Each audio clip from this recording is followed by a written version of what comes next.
First on report. Sabarimala സ്വർണ്ണക്കൊള്ളയിൽ സ്വർണ്ണപ്പാളി ചെമ്പന്ത് രേഖപ്പെടുത്തിയ ദേവസ്വം ഉദ്യോഗസ്ഥന് സ്ഥലം മാറ്റം. എൻ വാസു ദേവസ്വം കമ്മീഷണറായിരിക്കെ ക്ലർക്കായിരുന്ന ശ്യാം പ്രകാശിനെയാണ് സ്ഥലം മാറ്റിയത്. ശ്യാമിനെ SIT ചോദ്യം ചെയ്തിരുന്നു. സ്ഥലം മാറ്റ ഉത്തരവിന്റെ പകർപ്പ് റിപ്പോർട്ടിന് ഹരിമോഹനുണ്ട്. എന്താണ് വിവരങ്ങൾ ഹരി? അരുൺ, 2019 എൻ വാസു ദേവസ്വം കമ്മീഷണർ ആയിരിക്കുന്ന സമയത്ത് ശ്യാം പ്രകാശ് വാസുവിന്റെ ഓഫീസിലെ ക്ലർക്കായിരുന്നു. ആ ശ്യാം പ്രകാശാണ് വാസുവിന്റെ നിർദ്ദേശപ്രകാരം ചെമ്പുപാളികൾ, അതായത് സ്വർണം പൂശിയ ചെമ്പുപാളികൾ എന്നുള്ളത് മാറ്റിക്കൊണ്ട് വെറും ചെമ്പു തകിടുകൾ എന്ന രേഖകളിൽ സ്വന്തം കൈപ്പടയിൽ എഴുതി വെച്ചത്. അത് SIT നേരത്തെ കണ്ടെത്തിയിരുന്നു. ദേവസ്വം വിജിലൻസും സമാനമായി തന്നെ കണ്ടെത്തലുകൾ നടത്തിയിരുന്നു. പക്ഷേ ശ്യാം പ്രകാശിനെതിരെ ആ സമയത്ത് ഒന്നും തന്നെ നടപടി സ്വീകരിച്ചിരുന്നില്ല. മാത്രമല്ല, ശ്യാം പ്രകാശിനെ അന്ന് ആദ്യം കേസ് അന്വേഷിച്ച ദേവസ്വം വിജിലൻസിന്റെ സംഘത്തിൽ ഉൾപ്പെടുത്തുകയും ചെയ്തിരുന്നു. കാരണം ശബരിമലയിൽ ദേവസ്വം ബോർഡ് ആസ്ഥാനത്തുള്ള ദേവസ്വം വിജിലൻസ് ഓഫീസർ കൂടിയായിരുന്നു ശ്യാം പ്രകാശ്. അതുകൊണ്ട് തന്നെ ഇതിന്റെ അന്വേഷണത്തിന്റെ ആദ്യഘട്ടത്തിൽ ശ്യാം പ്രകാശ് കൂടി ആ സംഘത്തിലുണ്ടായിരുന്നു. പക്ഷേ ശ്യാം പ്രകാശ് തന്നെയാണ് പിന്നീട് ദേവസ്വം വിജിലൻസ് SP-യുമായി ഇക്കാര്യം സംസാരിച്ചതും വാസുവിന്റെ നിർദ്ദേശപ്രകാരമാണ് താൻ ഇത്തരത്തിൽ ചെമ്പുതകിടുകൾ എന്ന് രേഖപ്പെടുത്തിയത് എന്നുള്ള കാര്യം പറഞ്ഞതും. അതിന്റെ അടിസ്ഥാനത്തിൽ ആ സംഘത്തിൽ നിന്ന് ദേവസ്വം വിജിലൻസ് SP അദ്ദേഹത്തെ മാറ്റി നിർത്തുകയും ശ്യാം പ്രകാശിനോട് നിർബന്ധിത അവധിയിൽ പോകാൻ നിർദ്ദേശിക്കുകയും ചെയ്തത്. ഒരു ദീർഘകാല നിർബന്ധിത അവധിയായിരുന്നു. ഇപ്പോഴും അവധി അവസാനിച്ചിട്ടില്ല എന്നുള്ളതാണ് അറിയാൻ കഴിഞ്ഞത്. അതിനുശേഷം SIT ഈ അന്വേഷണം ഏറ്റെടുക്കുകയും ശ്യാം പ്രകാശിനെ വിളിച്ചു വരുത്തി ചോദ്യം ചെയ്യുകയും ചെയ്തു. ശ്യാം പ്രകാശിന്റെ മൊഴിയിൽ വളരെ നിർണായകമായിട്ടുള്ള കാര്യമാണ്. വാസു പറഞ്ഞതിൽ പ്രകാരമാണ് താൻ ചെമ്പു തകിടുകൾ എന്ന് രേഖപ്പെടുത്തിയത്. അത് സ്വന്തം കൈപ്പടയിൽ എഴുതുകയായിരുന്നു. പിന്നീട് വാസുവാണ് ഇത് മാറ്റി ഔദ്യോഗിക രേഖ എന്നുള്ള നിലയിലേക്ക് മാറ്റിയത് എന്നുള്ളതാണ്.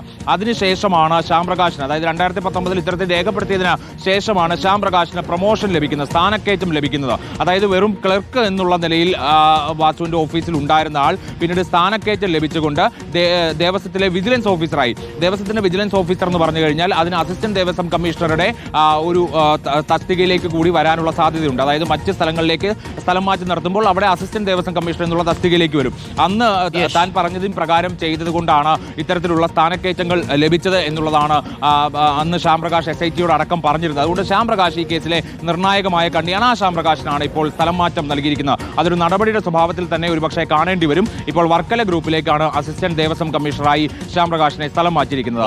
ഒരു കറക്ക കമ്പനിയാണെന്ന് തോന്നുന്നു. ഹരി, ഇപ്പോൾ അന്വേഷണം നേരെ പത്മകുമാറിലേക്കാണോ ചെന്നെത്തുന്നത്? SIT നിലപാട് കടുപ്പിക്കുകയാണോ പത്മകുമാറിന്റെ കാര്യത്തിൽ? പത്മകുമാർ കുറച്ച് സാവകാശം തേടിയെന്നൊക്കെ അറിയുന്നുണ്ട്. അത് SIT സാവകാശം നീട്ടി നൽകാനുള്ള സാധ്യതയുണ്ടോ?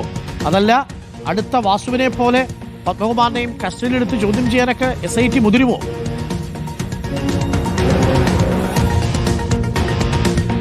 തീർച്ചയായിട്ടും അരുൺ, അക്കാര്യത്തിൽ യാതൊരു വിട്ടുവീഴ്ചയ്ക്കുമില്ല എന്നുള്ള നിലപാടിൽ തന്നെയാണ് SIT എത്തിച്ചേർന്നിരിക്കുന്നത്. കാരണം 2 തവണ ഇതിനോടകം നോട്ടീസ് നൽകി കഴിഞ്ഞു. ആദ്യ തവണ നോട്ടീസ് നൽകിയപ്പോൾ തനിക്ക് ചില വ്യക്തിപരമായ പ്രശ്നങ്ങളുണ്ട് എന്ന് പറഞ്ഞുകൊണ്ട് മാറി നിൽക്കുകയായിരുന്നു പത്മകുമാർ ചെയ്തത്. പക്ഷേ കഴിഞ്ഞ ദിവസം വീണ്ടും 2ാമത്തെ നോട്ടീസ് നൽകി. ആ 2ാമത്തെ നോട്ടീസ് നൽകിയ സമയത്ത് തൻ്റെ ഒരു ബന്ധു മരിച്ചു, അതിൻ്റെ മരണാനന്തര ചടങ്ങുകൾ കഴിയാതെ തനിക്ക് വരാൻ കഴിയില്ല എന്നുള്ള നിലപാട് പത്മകുമാർ അറിയിക്കുകയായിരുന്നു. അങ്ങനെയാണ് ഇന്നലെ പത്മകുമാറിന് മറുപടി ലഭിച്ചതോടുകൂടി SIT പറഞ്ഞിരിക്കുന്നത് 2 ദിവസത്തെ സാവകാശം തരാം. അതായത് ഇന്നും നാളെയും സാവകാശം തരാം, അതിനുള്ളിൽ ഹാജരാകണം. അതായത് ഇന്നോ നാളെയോ തന്നെ ഹാജരാകണം, അതിനപ്പുറത്തേക്ക് പോകാൻ പാടില്ല. പരമാവധി നാളെ വരെയാണ് സമയം നൽകിയിരിക്കുന്നത്.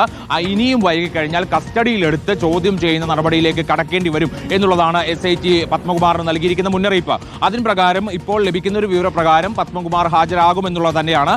അതിന്റെ സമയം, മറ്റു കാര്യങ്ങളൊക്കെ തന്നെ അതിലൊരു വ്യക്തത വരേണ്ടിയിരിക്കുന്നു. ഇന്നാണോ നാളെയാണോ ഹാജരാകുന്നത് എന്നുള്ളതിൽ വ്യക്തത ലഭിക്കേണ്ടിയിരിക്കുന്നു. കാരണം ഹാജരാകാതിരുന്നു കഴിഞ്ഞാൽ വീട്ടിലെത്തിക്കൊണ്ട് കസ്റ്റഡിയിലെടുക്കുന്ന നടപടിയിലേക്ക് SIT കടക്കുന്നത് വലിയ രീതിയിൽ പത്മകുമാറിന് തിരിച്ചടിയാകും എന്നുള്ളത് കൊണ്ട് തന്നെയാണ് പത്മകുമാർ ഹാജരാകാം എന്നുള്ള കാര്യത്തിൽ ഒരു തീരുമാനത്തിലേക്ക് എത്തിയിരിക്കുന്നത്.